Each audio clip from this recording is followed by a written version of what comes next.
पाकिस्तान ने तारीख रकम कर दी है। खुश आइन बात यह है कि इंतखाबात हो रहे हैं, अब कुछ वक्त बाकी रह गया है, पोलिंग का टाइम खत्म होने वाला है। सब्सक्राइब करें और बेल दबाएं ताकि कोई खबर रह न जाए।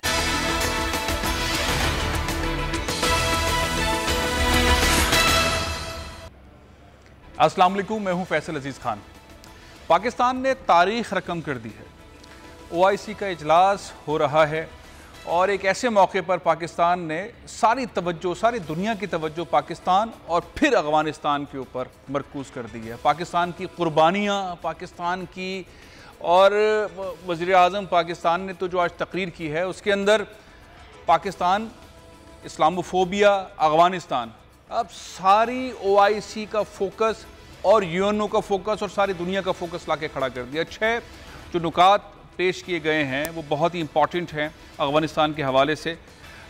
उन नुकात के ऊपर अमल दरामद अगर होता है तो सूरत हाल अफ़गानिस्तान की बहुत तब्दील हो सकती है। वज़ीर आज़म पाकिस्तान ने अमरीका से बात करने को ज़रूरी तरीन करार दिया। क्या कहा इमरान खान साहब ने, आइए सुनिए। बहुत वाज़ेह किस्म की बात की इमरान खान साहब ने। मुसलसल ये बातें करते रहे लेकिन आज ये बात करना नहायत क्लियर और बहुत फोकस्ड है। मेरे साथ इस वक्त मौजूद है डॉक्टर जमील अहमद खान साहब, साबिक एम्बेसडर हैं और साबिक governor Sindh, former interior minister lieutenant general Moinuddin Haider साहब भी मेरे साथ मौजूद हैं। अस्सलाम वालेकुम दोनों मेहमानों को।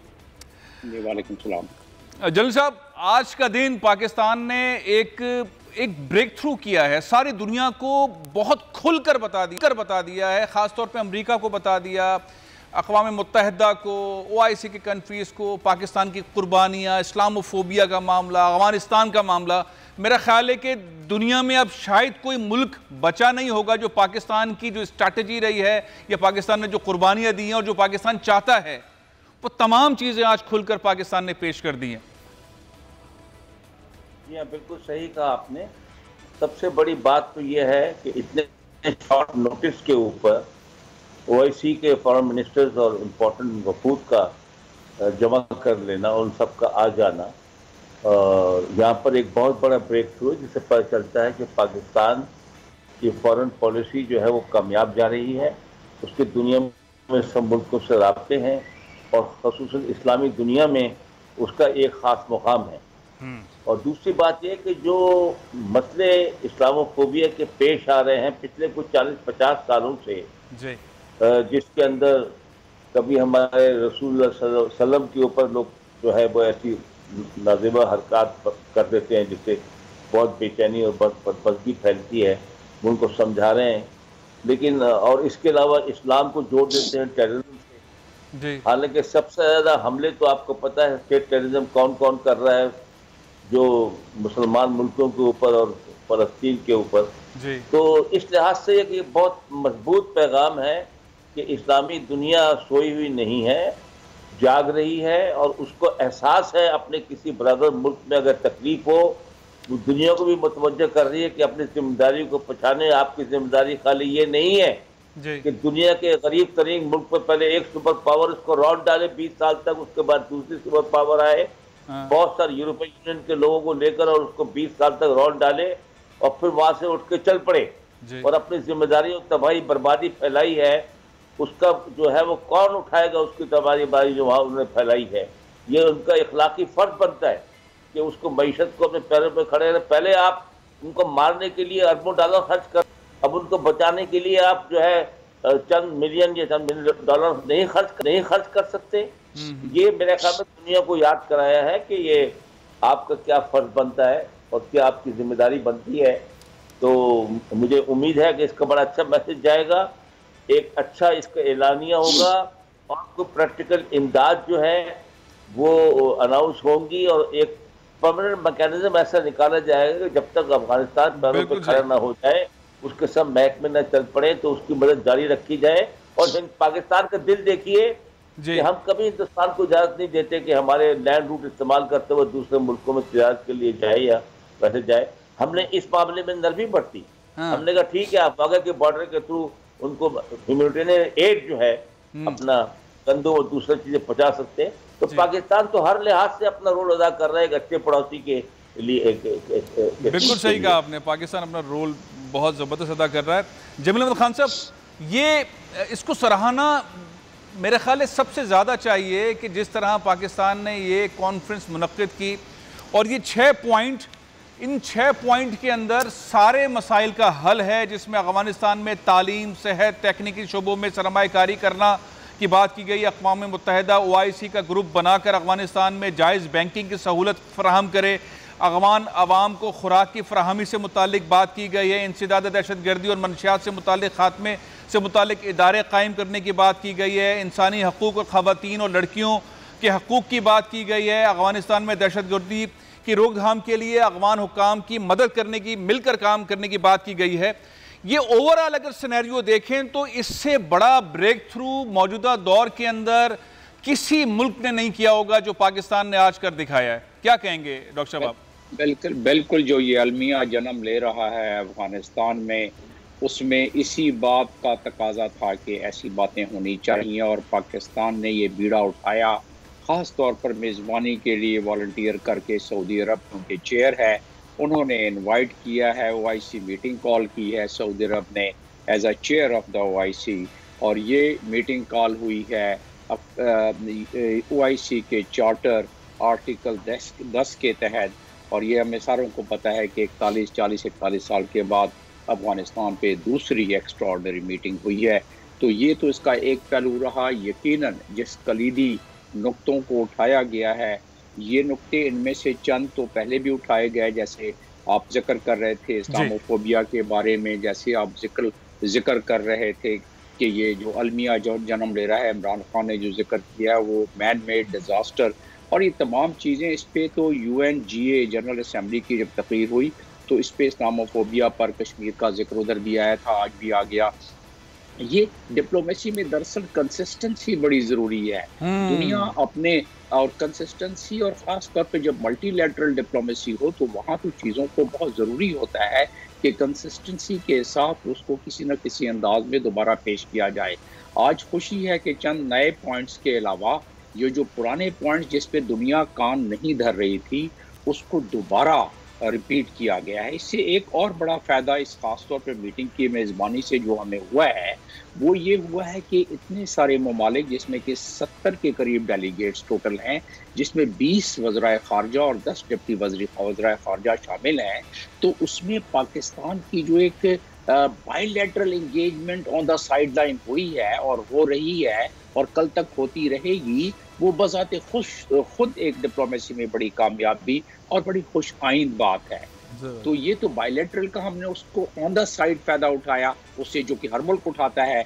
और उसके अलावा जो मल्टीलैटरल पे आपने जिस 6 पॉइंट्स का जिक्र किया, इन 6 पॉइंट्स में इस वक्त इसकी अहमियत कुछ यूँ है कि इस जितने यहाँ मुंदबीन आए हैं, जिसमें यूनाइटेड नेशंस समेत, वर्ल्ड बैंक समेत, फाइनेंशियल इंस्टीट्यूशन समेत P5 के लोग शामिल, और उसके अलावा जर्मनी, इटली, जापान और ऑस्ट्रेलिया, ये तमाम वो कंट्रीज़ हैं जो डोनर कंट्रीज़ में भी शुमार होती हैं, और ये तमाम वो कंट्रीज़ हैं जो कि अमेरिका के एलाइज इनमें से ज़्यादातर हैं।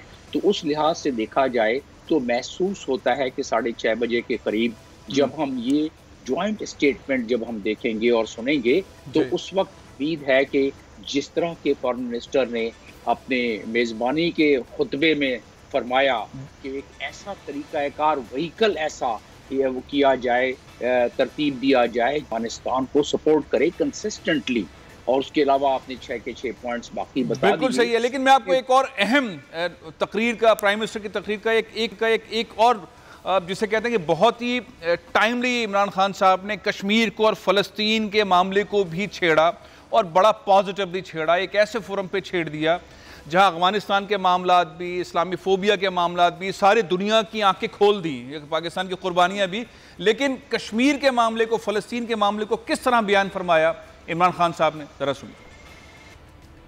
जनरल मुनीरुद्दीन हैदर साहब, ये जो 2 बातें की इमरान खान साहब ने, बार बार ये बात करते हैं कि रसूल अल्लाह सल्लल्लाहु अलैहि वसल्लम को मुसलमान जिस अक़ीदत, मोहब्बत और जितने एहतराम से हम सोचते समझते हैं, वेस्ट नहीं सोचता। आज फिर उन्होंने ये बात की कश्मीर के मामले पर, फ़लस्तीन के मामले पर।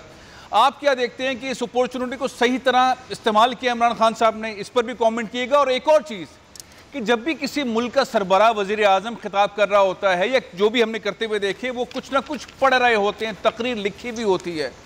इमरान खान साहब का जो नैरेटिव है, जो उनकी गुफ्तगू है, जो उनमें कॉन्फिडेंस है, वो इस तरह समझा रहे हैं हम दुनिया के लीडर्स को, दुनिया को बता रहे हैं, और कोई चीज़ भी उनके पास लिखी भी नहीं है। इसको किस नज़र से देखते हैं आप?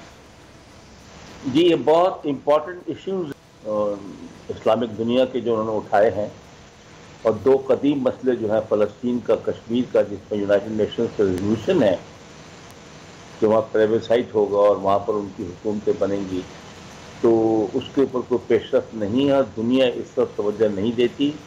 ये इस मौके पर इस पॉइंट्स को इतने मजबूती के साथ उठाना, तमाम दुनिया में एक मैसेज जाएगा। कुछ ना कुछ लोग ज़रूर इस पर सोचने पर मजबूर होंगे। ये मसला जिंदा और जिंदा रहेगा जब तक हल नहीं होगा, जब तक यहाँ पर बदअमनी फैली रहेगी। जहाँ तक रसूलुल्लाह सल्लल्लाहु अलैहि वसल्लम की इज्जत का सवाल है, हुर्मत का सवाल है, उस पर तो आपको पता है हर मुसलमान कट मरने को तैयार है। ये बात वेस्ट ने समझ ली है, और वेस्ट जो है वो इस बात को समझ चुका है। हालांकि वो कभी बोलता है कि जी ये फ्रीडम ऑफ प्रेस है, लेकिन उसने जो रिएक्शन देखा है वो उसको समझ गया। लेकिन वो इसको भी इस्तेमाल करता है, क्योंकि हम लोग इसका जो रिएक्शन करते हैं, इसके बजाय कि हम एक बहुत मजबूत एहतजाज करें परमानेंट खड़े होकर, हम अपनी चीज़ें तोड़ फोड़ शुरू कर देते हैं, अपनी चीज़ों का नुकसान करते हैं। तो उसने हमको नुकसान पहुंचाने का ये दोहरा तरीका जो है अपनाया हुआ है कि पहले इस तरह का कोई कंट्रोवर्शियल बयान दो और उस पर खुद ही हम अपने पेट में खंजर घोंपना शुरू कर देंगे। तो हमें चाहिए कि हम इसको मजबूती के साथ, लॉजिक के साथ, अपने रिस्पेक्ट के साथ हम अपने आप के रसूल सल्लम की इज्जत को डिफेंड करें, लेकिन साथ साथ अपने किसी अमलाक को, अपने आप को नुकसान ना पहुंचाएं। और दूसरी बात जो आपने कही कि इन्होंने ना कोई नोट्स थे, ना कोई लिखी हुई स्पीच थी, ये इमरान खान साहब की कन्विक्शन है, ये उनके बहुत क्लियर कट ख्यालात हैं, ये उनका कॉन्फिडेंस है। जिस तरीके से वो आंखों में आंखें डालकर दुनिया को अपना पैगाम पहुंचाते हैं, इसका असर जरूर इंशाअल्लाह होगा। ये बात दिल से निकली हुई है। बिल्कुल दुरुस्त फरमाया डॉक्टर जमील अहमद खान साहब। ये जो इमरान खान साहब का तरीका है, ये इस तरीके को ऐसे डिप्लोमेसी में क्या कहते हैं? ये सारी बातें इस तरह से करना, कोई पॉइंटर नहीं है, कोई पर्ची नहीं है, कोई रिटन तकरीर नहीं है, और बहुत वाज़ा, टारगेटेड और बहुत कैलकुलेटेड किस्म की गुफ्तगू है उनकी, और बात फ़ौरन समझ आती है। आपके ख्याल में इमरान खान साहब की ये स्ट्रैटेजी कितना कारबंद होगी? और दूसरा, इन द एंड हमें अगला स्टेप आज की कॉन्फ्रेंस के बाद क्या उठाना चाहिए इन तीनों चारों चीज़ों में, इस्लामोफोबिया की जानिब, कश्मीर फ़लस्तीन से मुताल्लिक और अफगानिस्तान से मुताल्लिक? दो बातें। इमरान खान ने जो तकरीर की है और जिस अंदाज में की है, यकीनन उसको सराहना एक ज़रूरी अमर हो जाता है। लेकिन ये इमरान खान ने जो तकरीर की है, इसमें उन्होंने मेंटल नोट्स ज़रूर लिए हैं इसमें, क्योंकि ये बड़े जिसे कहा जाए कि एक फॉरेन पॉलिसी हैं जो उन्होंने जिक्र किया है, जिसमें इसमें इमरान खान के कॉन्फिडेंस को यकीनन हम काबिल सफाइश हमें समझना चाहिए। लेकिन साथ साथ इसमें ख़तरा ये होता है कभी कभी स्लिप ऑफ टंग हो जाता है।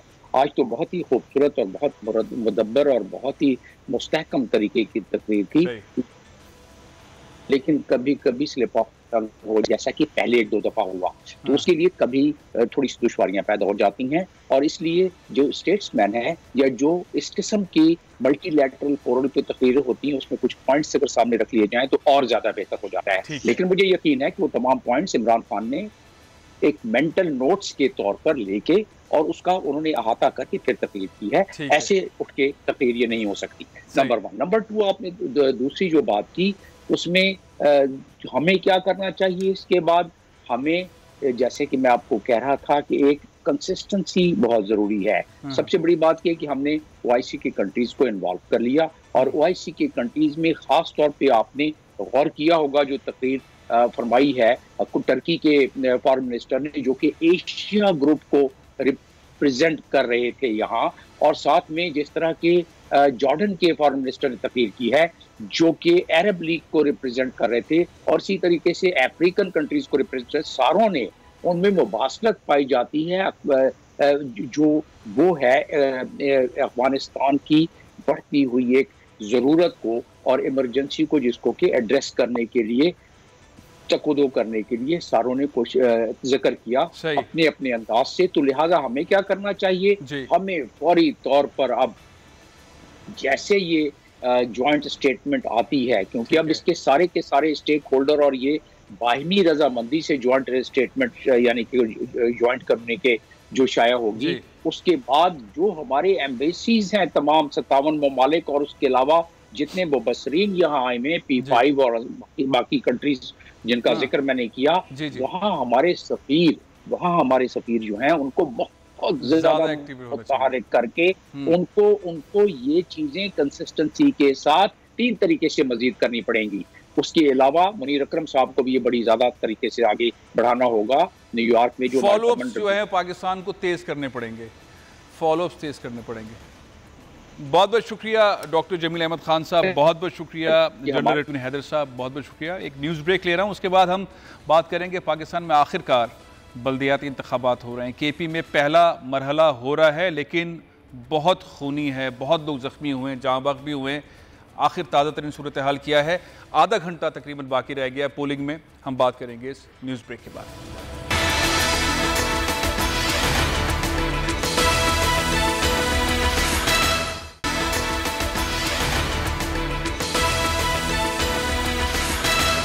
Welcome back. आखिरकार बल्दियाती इंतखाबात का सिलसिला शुरू हो गया है। पहले मरहले में KP के अंदर इंतखाबात हो रहे हैं, लेकिन कुछ जगह झगड़े हुए हैं, फसादात हुए हैं, कुछ नज़्म ज़ब्त के मसाइल भी हुए हैं। लेकिन खुशाइन बात यह है कि इंतखाबात हो रहे हैं। अब कुछ वक्त बाकी रह गया है, पोलिंग का टाइम ख़त्म होने वाला है। हमारे ब्यूरो चीफ उमैर यासिर साहब इस वक्त मेरे साथ मौजूद हैं। उमैर, अस्सलाम वालेकुम। उमैर, आपको जी आवाज आ रही है? जी उमैर साहब, ओवरऑल पूरा दिन किस तरह गुजरा? एक ओवरऑल पिक्चर दीजिए। ये फसादात जो हैं या बदइंतजामी और झगड़े, इसकी वजूहात क्या नजर आई आपको?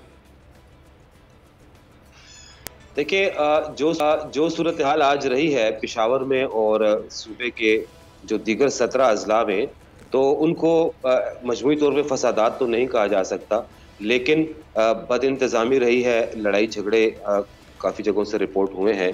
लेकिन एक बड़े पैमाने पे अगर हम देखें तो ये एक बड़ा खुशाइंद बात थी कि कहीं से भी कोई इंतहाई नाखुशगवार वाक़या पेश नहीं आया, सिवाय जो एक रोज़ पहले डेरा इस्माइल खान में हुआ था, एक उम्मीदवार को कत्ल कर दिया गया।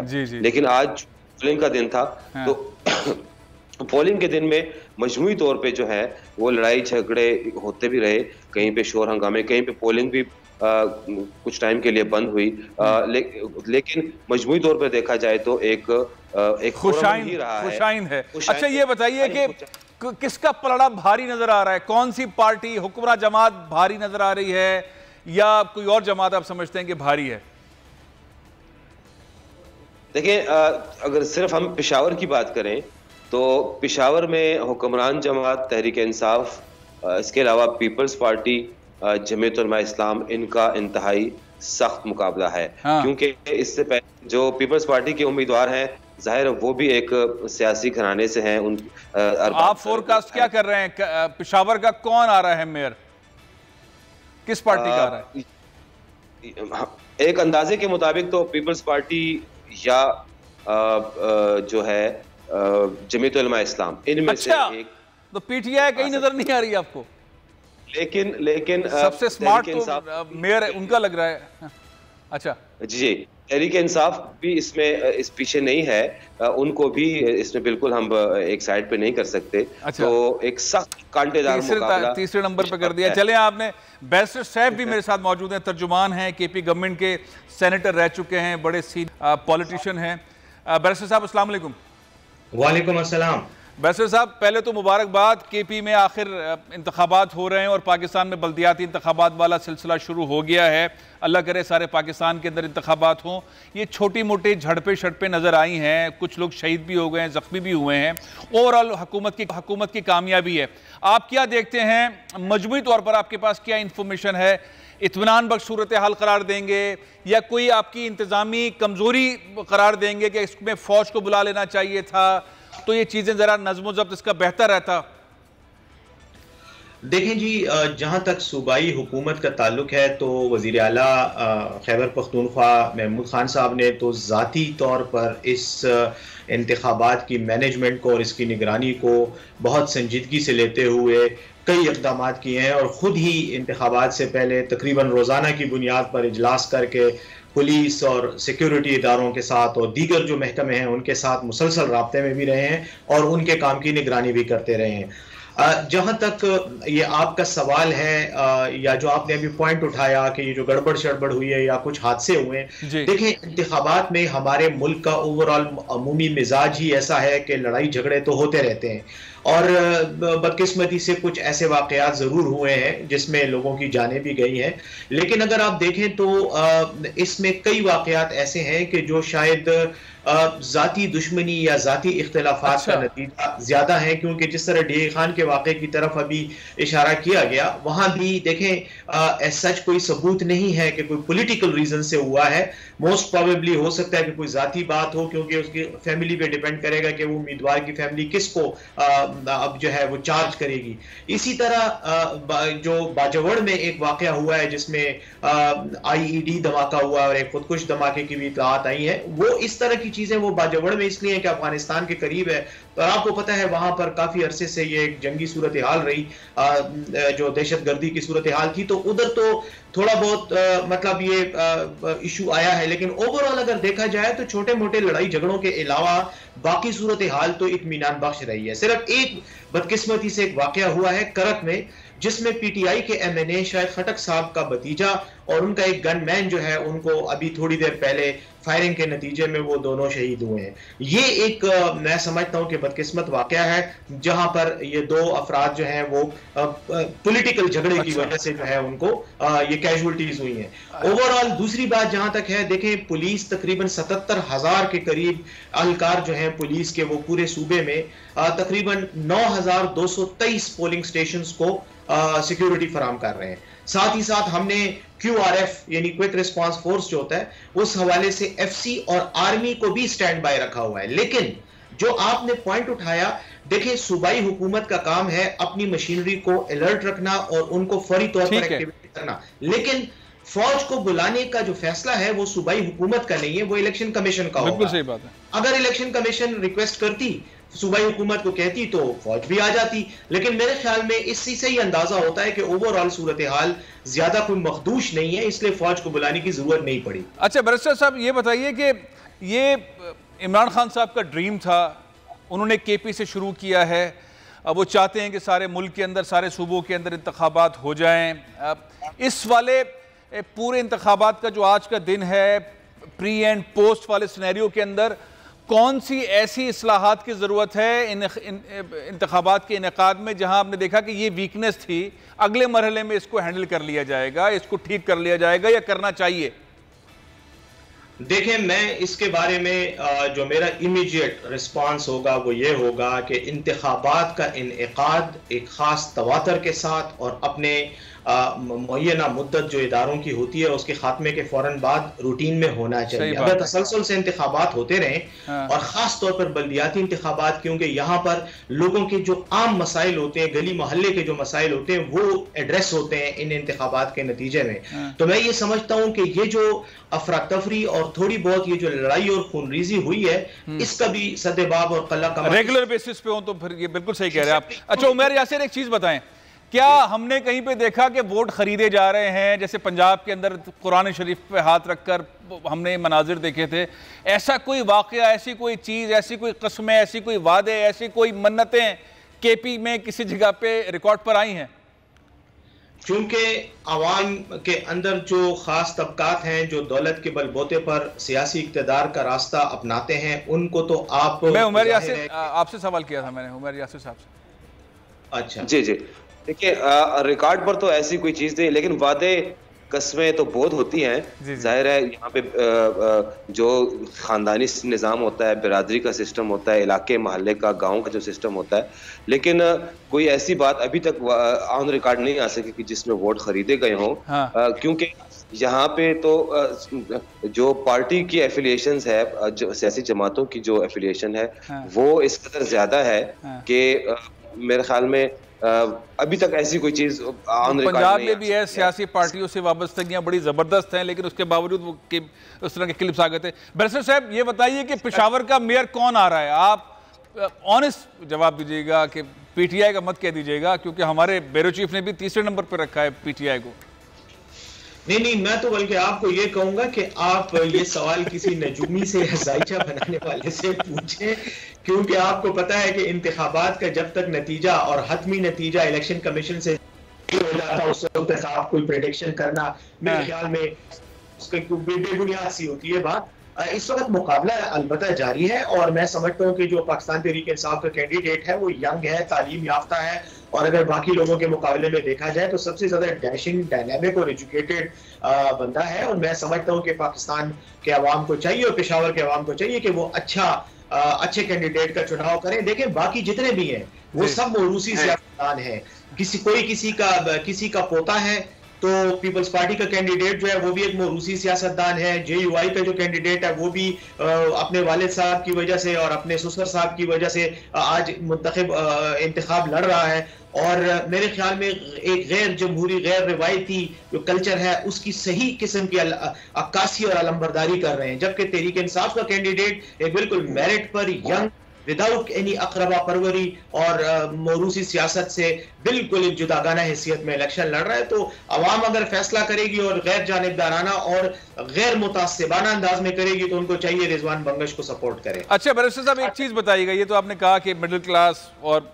जाहिर है कि मौरूसी सियासत के अलावा जो भी आपकी नज़रिया उसके तहत, और बाज़ लोग समझते हैं कि नज़रिया बेस्ट है परफॉर्मेंस वाइज, लेकिन बहरहाल वोटर का हक है वो जिसको भी वोट दे। ये बताइए कि इमरान खान साहब जो तब्दीली चाहते हैं लोकल गवर्नमेंट सिस्टम के तहत, और ये आज पहला मरहला मुकम्मल हो जाएगा, क्या तब्दीली आएगी, क्या तब्दीली होगी? क्या लोकल गवर्नमेंट सिस्टम के तहत लोगों के पास वो तमाम इख्तियारात आएंगे? आपके पास कोई खाका खान साहब का दिया हुआ है जिसके ऊपर केपी गवर्नमेंट आगे बढ़ेगी? देखें मैं तो समझता हूँ कि किसी भी जमहूरी निज़ाम में बल्दियाती जो इदारे होते हैं ये जमहूरियत की बुनियादी इकाई होते हैं, बुनियाद बनाते हैं। और तहरीक इंसाफ के दौर में ये दूसरी सूबे के लेवल पे ये दूसरे बल्दियाती इंतखाबात हैं जो होने जा रहे हैं। मैं ये समझता हूँ कि ये बिल्कुल विजन है, और जहाँ तक आवाम के मसाइल को उनकी दहलीज पर हल करने का और वहाँ पर रिजॉल्व करने का और अवामी ताकत से रिजॉल्व करने का जो विजन है इमरान खान साहब का, उसी की ये अक्कासी है। और एक और बात भी आपको बताऊं कि वज़ीर आला खैबर पख्तूनख्वा महमूद खान साहब ने ये ऐलान किया है कि वो 20% जो है वो तरक्याती बजट इन इदारों के डिस्पोजल पे देंगे ताकि वो काम करें। तो ये बहुत बड़ा एक इक़दाम है। आपने ब्रेकिंग न्यूज़ दी, आप हैरान कर रहे हैं कराची वालों को। बहुत बहुत शुक्रिया बैरिस्टर साहब, बहुत बहुत शुक्रिया उमर यासिर साहब। एक तरफ इंतखाबात हो रहे हैं, 40% तरक्याती बजट लोकल गवर्नमेंट, यानी कि नीचे जो गवर्नमेंट बनेगी आज के इलेक्शन के बाद केपी के अंदर, उनके ज़रिए खर्च किए जाएंगे। वज़ीर आला केपी का ऐलान है। दूसरी जानिब पाकिस्तान का सबसे अहम सूबा जहां जो सबसे ज़्यादा टैक्स देता है, पाकिस्तान को चलाता है, सिंध, उसके सबसे बड़े शहर कराची में आज जमात इस्लामी एक भरपूर मार्च कर रही है, एहतजाज कर रही है। बल्दियाती एक्ट जो आया है उसके खिलाफ MPA हैं, मेंबर सिंध असम्बली अब्दुल रशीद साहब मेरे साथ मौजूद हैं। अस्सलाम वालेकुम अब्दुल रशीद। वालेकुम अस्सलाम व रहमतुल्लाह। ये बताइए अब्दुल रशीद कि ये जो मार्च है जमात इस्लामी का, आज उसका डिमांड बल्दियाती जो एक्ट है उससे मुतालिक है, क्योंकि जमात इस्लामी हर चीज़ के ऊपर मुसलसल मुजाहरे कर रही है। सिंध हुकूमत के मामलात के ऊपर आर्टिकल 158 के मुताबिक सूबे को गैस जो है वो पहले मिलनी चाहिए, गैस से मुतालिक भी मुतालबात हैं, बल्दियाती इंतखाबात से मुतालिक भी हैं, एक्ट से मुतालिक भी हैं। मेन टारगेट आज के मार्च का क्या है? बिस्मिल्लाहिर्रहमानिर्रहीम, बहुत शुक्रिया। आपके चैनल से हमेशा जमात इस्लामी के मौक़िफ़ को वाज़े करने के लिए मौका फराहम किया जाता है। इस वक्त MA जिन्ना रोड के ऊपर कराची बचाओ मार्च जमात इस्लामी के तहत हो रहा है, जिसका आगाज हो चुका है और इस वक्त लाखों मर्द व खवातीन इस वक्त जो है इस मार्च के अंदर शरीक हो रहे हैं। जमात इस्लामी कराची के हुकूक की एक मुस्तकिल जद्दोजहद कर रही है, या हो या सिंध हुकूमत के वफाक की नाअहली और करप्शन के मामलों सबसे आवाम को वाकिफ भी कर रही है और अपना आईनी हक एहतजाज जो है उसका इस्तेमाल करती है। जमात इस्लामी का आज का ये मार्च खुसूसन कराची और सिंध के अंदर जो ये बल्दियाती एक्ट मंजूर किया गया है, तरमीमी एक्ट, जिसको हम ये समझते हैं कि बल्दियाती तरमीमी एक्ट नहीं बल्कि एक काला कानून है जो पाकिस्तान के सबसे बड़े शहर, सबसे ज्यादा रेवेन्यू जनरेट करने वाले शहर की हक तलफी करने के लिए इकदाम उठाया गया है। जो सिंध हुकूमत ने इकदाम किए हैं वो उसकी जो बौखलाहट का मुंह बोलता सबूत है और अपने इख्तियारात को और अददी कुव्वत को इस्तेमाल करके उसने कराची समेत बल्दियाती निज़ाम को खोखला कर दिया है। इस वक्त ये तीसरी तरमीम है बल्दियाती एक्ट के अंदर 2002 के कवानीन के बाद की गई है और जितने रेवेन्यू जनरेट करने वाले महकमे थे कुछ 2013 के अंदर पीपल्स पार्टी और MKM ने मिलकर के वापस ले लिए शहर कराची से और जो बचे कुछ इख्तियारात मौजूद थे वो इस बल्दियाती तरमीम के जरिए जो है वो इन्होंने वापस ले लिए। इसमें water and sewerage board Sindh हुकूमत ने ले लिया है। इसी तरह जो है वो KDA पहले इनके पास मौजूद था, सिंध बिल्डिंग कंट्रोल अथॉरिटी इन्होंने पिछले तरमीम के जरिए ले ली थी। अब इसके बाद इन्होंने जो बर्थ सर्टिफिकेट और डेथ सर्टिफिकेट के जरिए रेवेन्यू यूनियन काउंसिल में जनरेट किया जाता था वो भी ले लिया। प्राइमरी एजुकेशन KMC और DMC की जितनी थी वो सब ले ली इन्होंने। प्राइमरी हेल्थ ले लिया। सिटी गवर्नमेंट नेमतुल्लाह खान साहब की थी तो उन्होंने शहर कराची को हार्ट डिजीज हॉस्पिटल दिया था, वो तक ले लिया।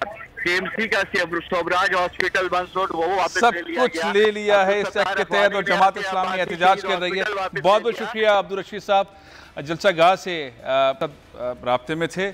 जमात इस्लामी का एहतजाज जारी है। सिंध हुकूमत और क्या क्या इक़दाम करेगी और कितने एहतजाज हम इस तरह के देखेंगे। एक तरफ इलेक्शन हो रहा है KP में, लोकल गवर्नमेंट के इख्तियारात निचली दर्जे तक दिए जा रहे हैं और सिंध के अंदर जो नीचे दर्जे में इख्तियारात हैं वो सिंध हुकूमत अपने पास ले रही है। प्रोग्राम ये ख़त्म कर रहा हूँ, इंशाअल्लाह अगले हफ्ते फिर हाजिर होऊंगा। इजाज़त दीजिए। पाकिस्तान जिंदाबाद।